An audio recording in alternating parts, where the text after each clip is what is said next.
Carrying out the plan was not the plan. And there's a strange moment that comes to those who live according to a vision. Not a goal, not a checklist, not a quarterly objective. A vision, a felt embodied knowing that there is something to do, some shape to life that feels true, some way of being in the world that feels like it matches the internal blueprint carved into bone long before we had language for it. And then comes the moment. The plan has been written. The steps have been laid. The vision, after long years of shadow and silence, begins to take form. But something's wrong. The feeling is not triumph. The feeling is not clarity. It's nausea. It's a thudding behind the ribs, because somehow carrying out the plan was not the plan. This is the paradox that undoes 1,000 perfectly organized people. The project manager's paradox, the preacher's crisis, the architect's breakdown, the philosopher's despair. They do the thing they were always meant to do. They say the words, build the platform, step into the spotlight, hit the marks,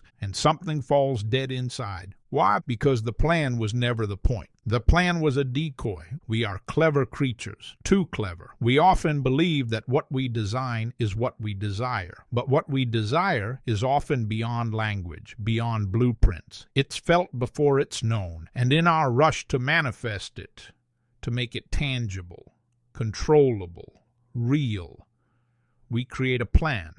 But the plan is often a disguise, a stand-in, a dummy wearing the jacket of a deeper truth. We thought we wanted to carry the message, but what we wanted was to be heard. We thought we wanted to finish the novel, but what we wanted was to be understood. We thought we wanted to start the company, but what we wanted was camaraderie, brotherhood, a sacred task worth suffering for. But because we didn't trust the mystery, because we didn't believe the felt vision would be accepted without proof, we made a plan. And now the plan is running, but the fire is gone. There was never supposed to be a product. This is what kills artists, what kills prophets, what kills marriages, movements, and meaning. The process was the purpose. The dialogue was the doctrine. The search was the sanctuary. The plan was just the shell, the husk, the protective outer layer to give cover while something sacred bloomed inside. But when the plan is carried out to completion, as if it were an end, then the deeper thread is cut off, because it was never meant to end, not like that. There was never supposed to be a finished product.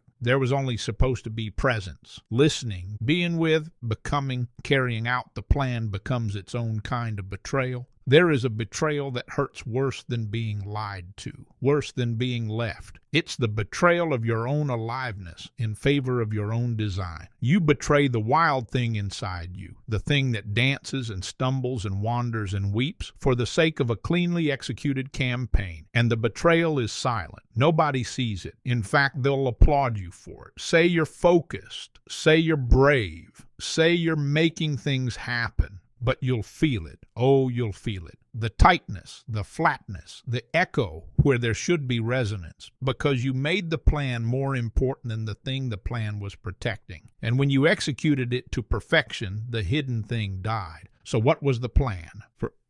It was a raft, a bridge, a womb. It was a container, not a conclusion, a place where a truth could grow until it was strong enough to walk on its own 2 feet. It was the vessel, not the wine. But somewhere along the way, the vessel got mistaken for the thing itself, and we started polishing it, marketing it, defending it, forgetting what it was meant to hold. This is how movements become monuments, how revolutions become routines, how spirit becomes system, and the soul chokes inside its own invention. So what now? Here is where courage must enter again. Not the courage to launch the plan, but the courage to release it. To admit, I followed the shape and it led me here. But I must not worship this shape. I must not call this conclusion sacred. If the plan was good, it served its purpose. And if its purpose has been fulfilled, it must be let go. Otherwise, it becomes a cage, a silent tyrant. This doesn't mean you failed. It doesn't mean the plan was wrong. It means you have outgrown it. You don't carry a boat through the desert. You lay it down, you thank it, and you walk. What carries you now?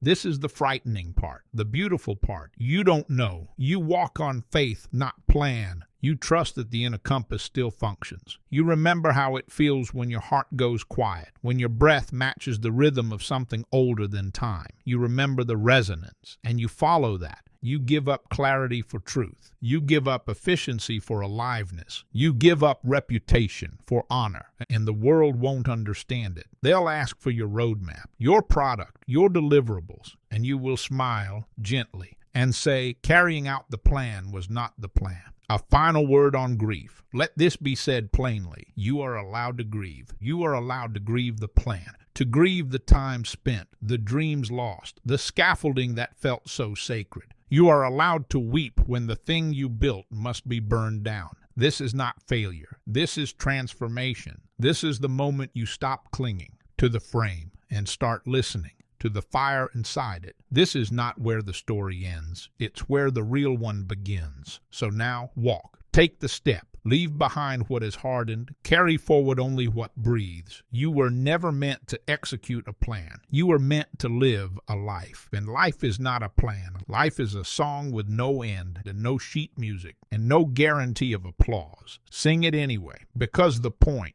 was never to be finished. The point was to be free.